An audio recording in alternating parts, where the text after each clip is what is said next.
I'm going to ask you a question and really think about it. What does it mean to be from Winnipeg? It's not something that you might often think about, but there's a new citywide project and Winnipeggers are being asked to answer that question. But to do so, all you need to do is start with some archival material and a little bit of whimsy. So the Story of Winnipeg is the latest project from the city's poet laureate, Jennifer Still. It's a collaboration between the city's public libraries and the Arts Council, and here's how it works. So every library has a map of the city that Still has created from archival materials that come out of a book that actually we're going to show if you're watching on YouTube shortly. But I'm going to show you these little maps here. So I'm going to unfold this. You can kind of see that's an archival map, right? I know you're not probably on YouTube. You're not seeing exactly what we're looking at. But there you go. You can't see the close-up. But you get the point here. So you have these little maps. That's what it starts. And then there's blank spaces that every participant fills in with their own poetry about the city. But there's prompts there that have been put there out of text that came out of this archive from Still. So in the end, you can keep it for yourself or you can submit it to Still, who's going to share it as part of a citywide poetry book. Jennifer's in studio to talk about it. Good morning. Good morning, Marcy. How did I do at describing that? I tried my best. You did so well that I think the interview's done. We're not done. Where did you come up with an idea like this? Did it start with the gosh. book or what? I was thinking of that because, I think it actually came out of this idea of really wanting to share and engage Winnipeggers in poetry. And how do you do that? How do you collaborate with the city? It was quite a task that I gave myself, but I was thinking about the magic and simplicity of materials that you need to write poetry. So a single page and a pencil and a writing tool, right? You don't have to have a whole lot of materials for it. And the magic of folding a single page into a new structure. It's almost a poem itself in terms of its ability to be opened in the center. So this page is an 8.5 by 11.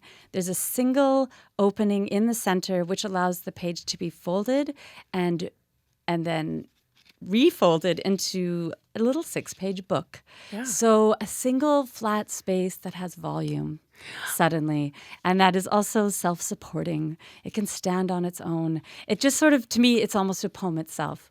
I love the idea. I don't have the guts to unfold mine because I don't know if I'll be able to fold it back up. I'm nervous. But I love that you also have prompts here and they're not sort of the typical prompts. It's not like I love Winnipeg because. I'm not insulting that. I've posted that on Facebook myself before. But these are very interesting prompts. So if we may, before we get started here, get deeper here, Jen, can we read some of these? Oh, please, yes. Okay, so let's start with yours. You have one and I have one. These are the one I have, I think, actual Winnipegger submitted. Oh, both of the Right? ones we have, Oh, a great. Winnipegger submitted. Okay, so here's Jen reading her little book, and the prompts are the beginning and then the fill-in points. Okay. The Story of Winnipeg by Erica M. Winnipeg is the central point of my mother's heart.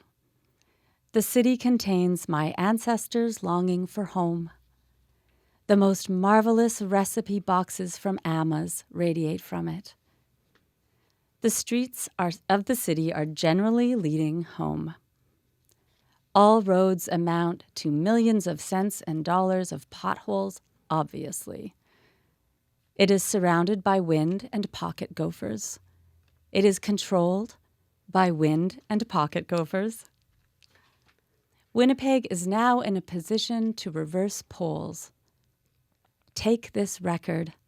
Miles of possibility, miles of attempts, miles of strip mall pedicures, and add to it. The whole mother's heart in the ribbons of wind is open. What is your reaction when people can see maybe on the shot here, there's a little mailbox that Jen's put together so people would fill this out and put in there. What's your reaction when you pull something like that out and realize, someone's that writing is so beautiful and so thoughtful and so spot on in many ways, the miles of strip mall pedicures and that opening line about the mother's heart. I mean, it's beautiful. It is. This one actually made me cry, which is why I brought it this morning. That's always a good sign when you cry or laugh or gasp out loud. I'm just so taken by the time one takes, to sit down and consider this and the intimacy with which people are writing and actually the hope. I just can't believe how much hope. I mean, they can fill these blanks with anything. There could be a lot of emotions in here. And I would say so far with the couple dozen I've received, it's the underlying message, I think, is hope and humor. We're going to hear a bit of that in the one I'm going to read as well. But first, I want to take a second about the maps. So what year are the maps? And did they come from this book that's, let's see, Winnipeg, Gateway to the Golden West? Did they come from this too? Great question. No, this is a streetcar map from 1950. And so all the red lines on it are the old streetcar routes. And I really just fell in love with the map because of the way the arteries are so pronounced, the streetcar arteries are so pronounced, and of course the metaphor of that for a city. And so yes, that was a separate map that I came across. But the city of the Winnipeg Golden Gateway to the West, that archival book is from 1910. Got it. So I'm ruining our display here, but that's okay. I'm just moving the mailbox and the little thing. So this book itself, it actually only has, if people can imagine, this is it's bound by, I should be more careful with this document. It's bound by a string, and then it's all, the pages are frayed, as you can imagine. The front almost looks like it was pencil crayoned in. It's just very sort of crude but beautiful for its age. And the front page is the only page that has text. And then there's all these images of buildings around the time of 1910. I mean, if you flip through this, that's what you're seeing.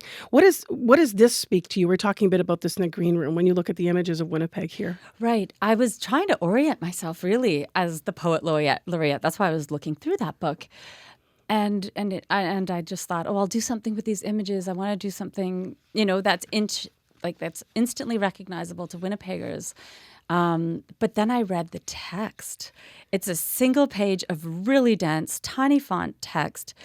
And I was taken by the language of it and how it's really celebrating commerce. I mean, this is 1910 Winnipeg. It's celebrating infrastructure.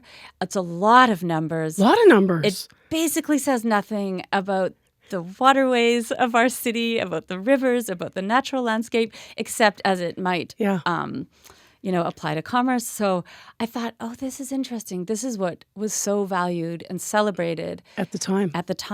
It says the story of Winnipeg is one of the most marvelous and impressive records of growth on the continent. And that's followed by all these buildings that we built and how much we built them for. So it's interesting that you've taken those pieces of text and now you're pushing people, because that's where the prompts come from. Yes. To think about Winnipeg now. Yes. And I'm just so curious, what is the center? What is Winnipeg the central point of? What does the city contain? What is the most marvelous thing that radiates from it? And it's very different from what was said over 100 years ago. I hope you get 1 million of these back. Okay, I'm going to read the next one. You ready? Yes. The Story of Winnipeg by Ollie. Winnipeg is the central point of the journey of my life. The city contains my history and dreams. The most marvelous memories radiate from it. Winnipeg is now in a position to thrive if we want it. The streets of the city are generally pothole-filled. All roads amount to rubble. It is surrounded by beauty. It is controlled by the changing of the seasons. Take this record. Miles of fields, miles of floodways, miles of friends, soil, plants, branches, hands, and add to it. The whole Portage and Main intersection open. I love that. They're all so different.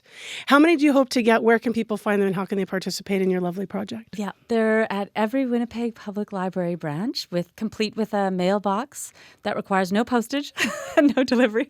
You just insert it into the mailbox. If you like to share, when you do share it with me, I will be reading it. It will be heard. You can remain anonymous. You don't have to say your name. Okay, good to know. Important. Right now we have 2,000 distributed, but we are already, I think, printing more because some teachers have come across this. They want their students to have a chance to do it. So I think I'll just be folding maps all winter, Marcy. I'm going to have a poet's folding party. Well, the weather turned right in time for you to cozy in and fold some maps, Jennifer. This is beautiful. I love the project. Thank you so much for coming in and starting the show with us today. Thank you so much. So check out the public library and look for Jennifer Still, our Winnipeg Poet Laureates project. You're looking for the little maps. And if you have any trouble, you can always probably reach out to the city or the libraries to find out where you can find them and where you can find the mailboxes to contribute.